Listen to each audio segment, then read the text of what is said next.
welcome to class. I'm Dr. Greg Parsons, and I'll be your instructor and facilitator for this particular class. This session is devoted to an overview and introduction to the class. I'll be talking about the syllabus, what the required readings are, what the schedule is, when assignments will be due. I'm basically giving you an idea about what the expectations are for your performance and my performance in this particular class. I'm glad to see that you were able to find your way into the video classroom. You will be seeing more of this throughout the class as I try to keep students up to date and prepared for their assignments. So for the next few minutes, sit back and enjoy yourself. This is the easiest part of the class is watching me do my performance. So glad to have you here, and we'll be talking more later. Now, the first thing you always look at when you go into the class is the home page, because this is where I would post announcements. Okay, so whenever you go into your class to start some work, look at announcements, so if anything has changed, you don't want to miss it. Next, here's a little bit of information about me, and rather than spend a lot of time talking about what you can read there, I think this will serve as an introduction biography for me, and similar to what I'd like to see you put in your introductions, so that we know how you prefer to be called, what your nickname or name you want to go by, a little bit about your background, what you're looking forward to with your DBA, and so on. Just a little bit of information. Let us communicate more freely. The other thing to pay attention to is your advisor. Now, many of you may have gone through this before, so I don't want to spend a lot of time on it. When you come into the program, you get assigned to an advisor based upon the last name, first letter of your last name. So for example, if your first letter of your last name starts with an F or a G, you would be assigned to me as a advisee. I would be your academic advisor, and if there's a problem that your teacher can't handle, first step is for you to come to me, and if I can't handle it, then I go on to the next step. So you should know who your advisor is, and rather than going back to your admissions counselor, now that you're actually in the program, come to your academic advisor. Now we're going to get into the syllabus, and as you know, working with Blackboard, many times when you try to copy something into the text editor, the formatting kind of changes. So what I've done is I've also supplied a downlink to allow you to download the syllabus in its Word format directly to your computer. But it's listed here also, and we'll be going by this to talk about the assignments. The course materials are simply the publication of the manual from American Psychological Organization. This is your APA formatting. You should have this for previous classes. There are no textbooks for this class. We'll be using the assigned readings, which are from refereed journal articles in the Kaiser Online Library. Grading system is the typical Kaiser ABCD based upon 90s, 80s, 70s, and less. The assignments that will be used for grading in the class for assessment and evaluation are the weekly discussion posts, and then there will be 4 papers. Now, because this class is broken up at week 3 for the comprehensive exam, there will only be 7 weekly discussions. I've adjusted that into the paper. Week 2 paper will count a little bit more, and there will only be 7 discussions. But then there'll be a week 2 paper that's going to be worth 12.5%, a week 5 paper worth 30%, a week 7 paper worth 30%, and a week 8 paper for 10%. Those will be the graded assignments for the class. Late penalties: when you turn in a paper past the due date within the first week, it's a 10% penalty. Within 2 weeks of the due date, 20%, and so on. It's all meant to encourage you to pay attention to the schedule and to realize that other students are working according to these deadlines, and unless you have a special circumstance and you discuss it with me ahead of time, you're going to get a penalty for turning in late work. Okay? Plagiarism is always a continual issue. Of course, it comes in various forms. There's intentional, where you turn in somebody else's paper as your own, or you turn in a work that you did previously in a different class in response to a requirement in this class. That's called plagiarism, plagiarizing yourself. And then there's unintentional plagiarism, where you thought you had correctly referenced an author, but you forgot to do it. And those are more minor infractions, but still we're trying to teach you to avoid those sort of situations. So always try to reference your material correctly. There's a graduate student incomplete policy, which means if you're approaching the end of the class and it appears for a valid reason that you will not be able to complete all the coursework, we have a option of going with an incomplete, which will add an extra 4 weeks to the completion date of the class. You turn in all the work for the course within 4 weeks after the class ends, and then you will receive a grade based upon all the work that's been submitted. The downside is the highest grade you can get is a B, because of course you're getting more time compared to everybody else. But in certain situations where there's just absolutely no way you could complete the work because of an illness, because of a death in the family, something that you couldn't get around, here's an option that we can work with. But you have to get in touch with me ahead of time to let me know that you're going to need an incomplete. In the Start Here section of the class, you'll find some videos that I've already uploaded for your viewing pleasure. It's just a link that goes to the YouTube session. Now, some of these you might have seen before in previous classes. I tend to reuse the same ones. However, during the class I may be adding some more also, and I'll make an announcement of that in the announcements section. So let's take a look at week 1 assignments, since they'll be very similar to what you'll see throughout the class. Every class, every week has its own little topic that we're trying to cover. In this one, we're looking at the history and the overview of the field of strategic management. And then there'll be some assigned readings, generally between 6 and 9, something in the order of that. Those are required. Those you have to read, and they have to show up in your discussions and in your papers. Of course, in addition, you can select some additional papers that you would like to include as part of your discussion and in your papers, but these are required. And then finally, the assignment for week number 1 is a discussion post. You're to read, synthesize, and review the assigned readings and also any additional peer-reviewed journal articles. And the topic is how the field of strategic management is different and how it evolved from other fields within the management area. Okay, so that's going to be the discussion topic, and again, you're required to use the readings for this week. That's what they're there for. We're not looking really for your opinion. We're looking for what the experts have to say about the subject, and then how well you can interpret it and synthesize it and then write about it. So quickly, how to write. First thing you do should make sure you understand the assignment. That's why I put the videos together, to explain in more detail what the assignment is asking you to do. If you have additional questions, get in touch with me. Use Ask Questions in the classroom, or send me an email or phone or text me, and the information is in my biography. Read the required information, the journal articles that are set as required. I expect to see those referred to directly and referenced in your initial post. Then plan to how you plan to respond. Come up with an idea about what your approach is going to be to this particular topic. And then you're going to need to go back to the library to do some more research and find additional references. Now we get to the writing part of it. You should write in Microsoft Word.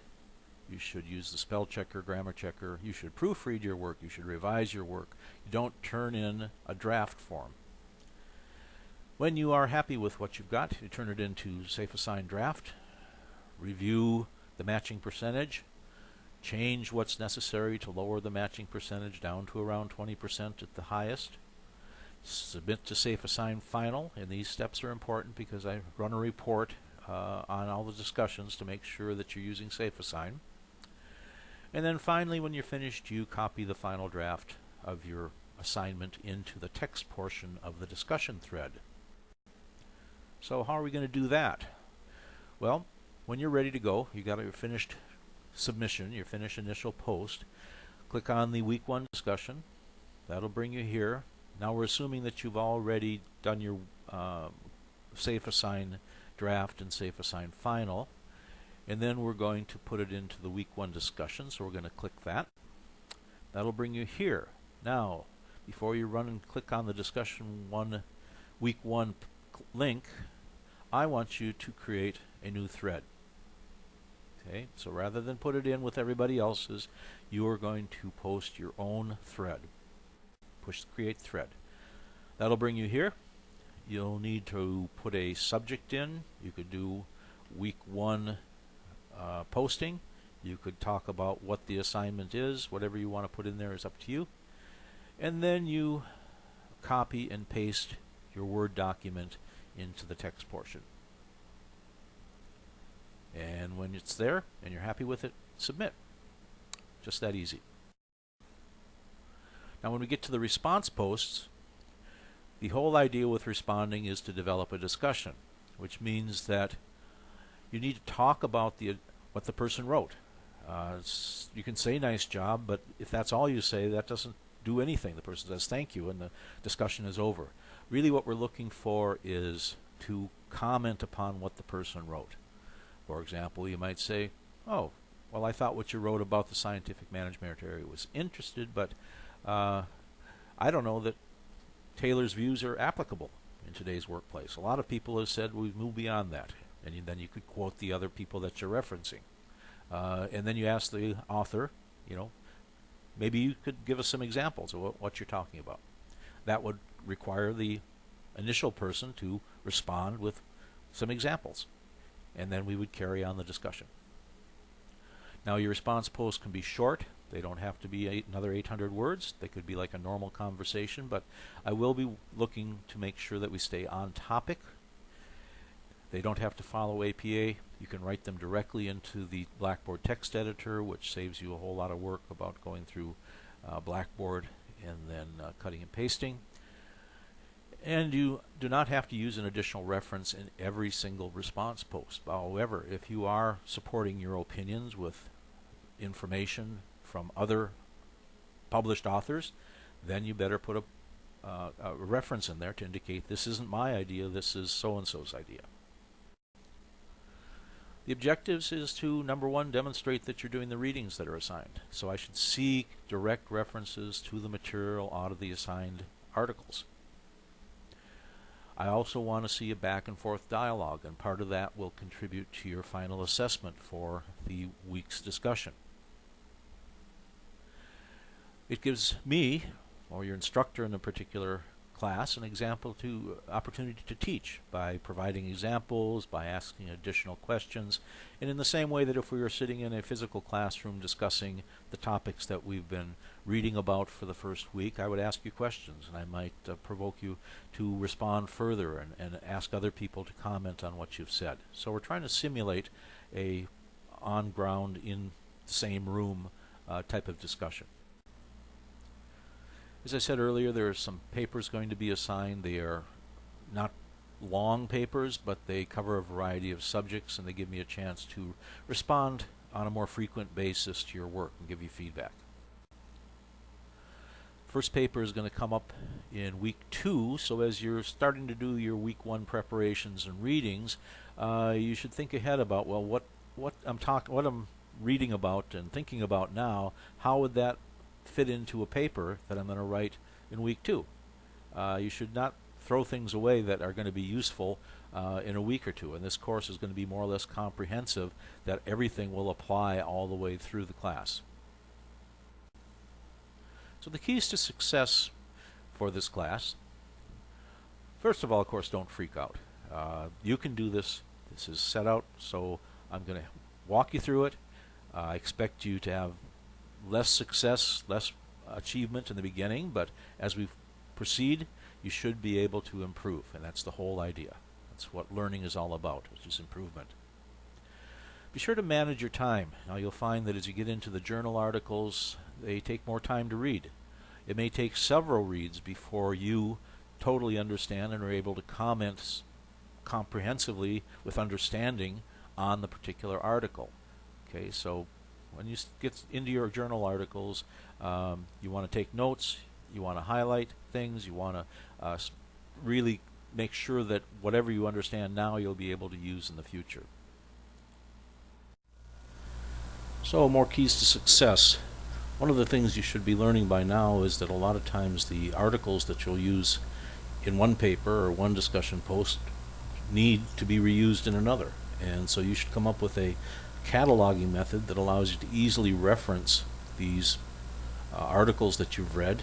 You know, whether you do it on a computer in an Excel spreadsheet or use some other format, or do it on index cards, which is what I did when I was working on my doctorate. You need to find a way to retain the information so that in the future when you want to use it, you can find it easily. Don't be like Sheldon and do the work and then throw it all away. Also, plan to stay active in the discussions. This is supposed to be a continual process throughout the week. Even if you haven't read all the articles, you need to get your initial post in early enough, earlier is better, to allow the other participants in the class to be able to see what you have to say and then comment on it. So, you know, stay active. Don't just figure you're going to do your initial post Wednesday night at midnight and then the rest of them Sunday night at midnight. That doesn't count much in terms of participating in the discussion. Also, if somebody asks you a question or makes a comment about what you've said, don't ignore it. The whole idea is, in a discussion, just as if we were sitting in a classroom, people have important things to say, and you should pay attention to it and respond in giving them the respect that their comment is due.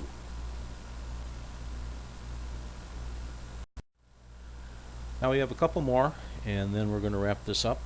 The videos that I put out there and the Grow Studio are out there as resources for you to help you. You've got to make use of them. There's only so much that your instructors and the university can do to provide help to you. You've got to make the next step and actually reach out to use those.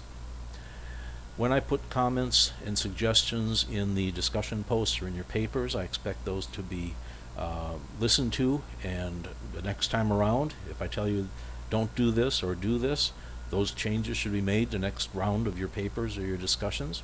If you're not doing it, I figure you're either not paying attention to the comments, or you plan to somehow bypass what your instructors are telling you to do, which is not a very good idea. So when you get comments, think about them, figure out how you're going to modify your future work. And finally, don't be afraid to ask questions. I've provided a number of different ways to get in touch with me, both here and also in my bio. You can call me, you can email me, you can use Ask Questions in the class, you can call me on the telephone. There's no reason for you to be set with an assignment and not know what you should be doing, or have a question that you really think would help you if you got an answer to it, but you're kind of uncomfortable actually asking the question. Don't be. All right, so until next time, goodbye and good luck.